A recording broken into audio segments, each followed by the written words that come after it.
A few moments later. अर्धा दिवस संपला.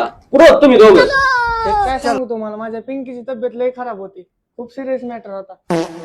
पिंकी कोण? तुझी बायको का? काय मालक, पिंकी तर त्याची म्हैस आहे, त्याच्या बायको सारखं प्रेम करतो. आणि तिचं लय डोकं दुखत होतं म्हणून शेट्टीला दवाखान्यात घेऊन गेलो होतो. म्हशीला दवाखान्यात? आणि तू कशाला गेला तर त्यावर? नाही मालक, म्हैस जड असते, मीच त्याला घेऊन गेलतो. एकट्याला कसं जाईल आता म्हैस? बघितलं का विराज शेठ, तुम्ही पोरांना नावं ठेवत असता आणि पोरांची माणुसकी बघितली का? मुक्या जनावरांसाठी म्हणजे किती कष्ट करतात. अरे अरे इचुना लावतेत आपल्याला. कोणत्या म्हशीला इंजेक्शन देतात बरं डोकेदुखीसाठी?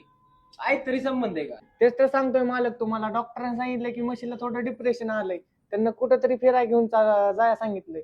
आता आम्ही तेच चाललो तिला पिक्चरला घेऊन. म्हशीला पिक्चरला? तुमचं जरा डोकं ठिकाण्यावर आहे का? हा मालक, डॉक्टरांनी सांगितलं तिला एकदा धुरंधर दाखवून आणा, मग ती जोमान दूध देईल. आणि हा पिक्चरने फरक पडेल बरं का. चला की आपण बी जाऊ. वा, जाऊ ना यांच्यावर पिक्चरला. दुकान बंद करून टाकू आपण आणि म्हशी पाळू. म्हणजे ना ह्यांच्यासारखं खोटं तरी नाही बोलायचं त्या. हसतो काय ना का आम्हाला? चला येड्यात काढता काय मला? कॉम्प्युटर कामाला चांगला प्लॅन झालता बरं का. काय मालक लिस्ट विचारलं.